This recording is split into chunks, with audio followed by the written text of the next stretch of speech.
butchered in Victoria for meat and sold in the butcher shops. Oh, At Christmas time as a treat. Christmas fair.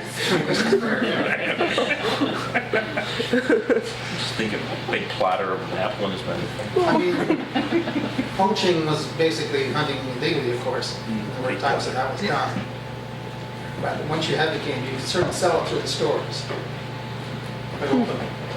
And there were also, of course, we didn't mention the Chinese vegetable house-to-house market or sailors, and they were selling chickens and fish as well as other products. The First Nations were selling fish pretty quickly on the docks and everywhere. One of the can labels you had on the slide was thinking about blackberries and baby syrup, which I thought was interesting.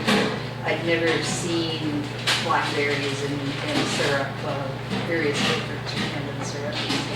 But I was wondering if there were other blackberry products, or how long there was any canning of blackberries. The only other products I know of is blackberries and light syrup and jam.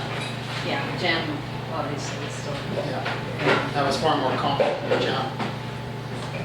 Because that's a wild label product.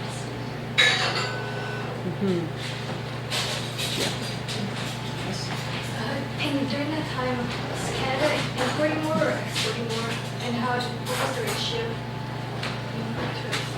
Well, we were importing more at that time, for sure. Like how much more? I don't have those figures, but it was quite a bit more. Not a lot was exported food-wise from British Columbia at that time. Hudson's Bay actually had quite a substantial export trade. Now, it depends what you look at. So fish, once the fishing industry starts going in the 1860s and up into the 1880s, 1890s particularly, then we're exporting thousands and thousands and thousands of tins of fish. It's a big industry, one of the biggest industries in the province. So that piece of the food market is by far the largest at that time, more than is being imported. But in the early days, of course, not a lot was going. There weren't many farms around. People were starting to do that, but there weren't very many. There was a few ex-Hudson's Bay Company employees who had built farms in the 1850s, but not a lot. So some of those products were being sold in Victoria. But a lot of product had to be brought in because you had all this sudden splurge of miners dropping in, hundreds and hundreds of miners on the way up to the Fraser River, further on into the Caribou, stopping in Victoria and all wanting to be fed. So they had to bring quite a few goods to do that. And then they had to move the goods up to the Caribou to feed them when they were up there as well. Because the miners weren't interested in hunting and finding their own food. They wanted to look for gold. They didn't want to look for food. So they would be buying the food. The livestock that these grocers were selling, was that like raised on the island or was that imported? Some was raised in the island, but a lot of it was imported. So Cattle Point is where they used to drop it off, and they run herds right through the city of Victoria. There were a number of abattoirs around the city, usually associated with butcher shops when they do it. There was one fellow drove cattle down from the central interior, and he just said he'd never do it again. The trip was so hard, it's so difficult to bring them down. I bet. And once the railroad was in place, everything changed. But before that, it was pretty much coming down, coming from the States mostly. That kind of product. In fact, I didn't catch that chicken, Australian chicken. I saw the nice Australian chickens. Yeah,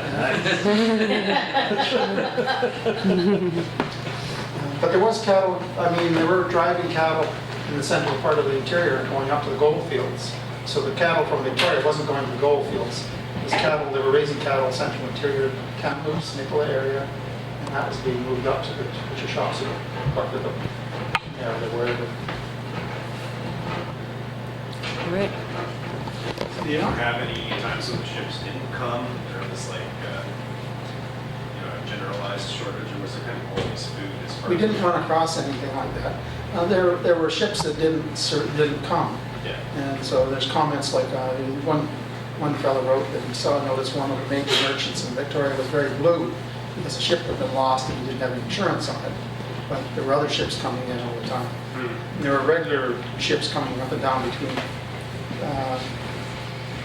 San Francisco particularly, but Portland also was a fairly large community at this time. And there was a flour mill on Puget Sound that they would bring flour up from. So there was a number of different places they could go. And quite a number of ships going back and forth. You mentioned the arrival of Safeway and the shift to self-service and so on. When did the real consolidation in the grocery business take place? Well, that was mostly after what we're looking at here, mostly in the 50s and 60s. And basically, the old stores were what we would have considered a little corner grocery store, although they also moved to self-serve. But they just couldn't face the competition of an operation like Safeway, which had its own processing plants, all that kind of thing. So it was able to acquire a product cheaper regardless, not just because they didn't have as many clerks, but because they were also producing their own food. So Safeway owned a cannery in the Okanagan, for instance, and they would buy in bulk from the canners in the Fraser Valley and could buy it cheaper thereby. And so all this kind of thing is going on at the same time, and then which happens today, of course, too. It's still going on. When I was a kid, there was 5 corner stores in this neighborhood, and now there's none. Wow. You gotta go all the way down to Scott Street to find We it. got one now, but he's not on the Right, corner. Aberdeen, yeah, not a corner store, not like the other, you know. No That's right, longer on the that's right. corner. Aberdeen's- Yeah, and a few survived, but not. Yeah, Not very harder. they were everywhere. Yeah. Were there any fishery canneries on the island? Fish canneries? Yeah. Yes, most of them are on the Fraser schema. There was one in Victoria in Smilot, owned by the Todd Company. There was a very large cannery on the Chucklasset Inlet off the Port Alberta Canal, the Alberta Canal. There was a couple on the east coast of the island too, one at Bay, and a couple others. And then there were a number of, for a while there, pilchards were very popular. Pilchard runs were very productive. And there are a number of pilchard reduction plants along the west coast of Vancouver Island. On Eureka Island and Alberta Inlet as well. All right. Thank you very much. Another round of applause.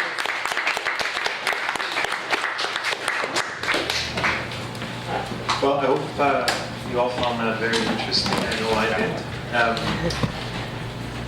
If everybody helps us putting away a chair or two, we'll be done in no time. And thanks very much. A week from tonight, we have Bianca Bodley coming to speak about green walls and living walls and that kind of thing. She is the very woman, along with some of her friends and associates, who installed the lovely living wreath on the west wall of this building. So if you want to see an example of Bianca's work on your way out, it's right outside behind here if you're not already familiar with that, and she'll be coming next Tuesday to talk about not just that project but other similar projects. But we've had a great introduction to the history of food in Victoria, and we're going to carry on for the next 3 weeks. So once again, thanks Dr. Griffin. You're very welcome. And yeah, hope to see you again in a week's time.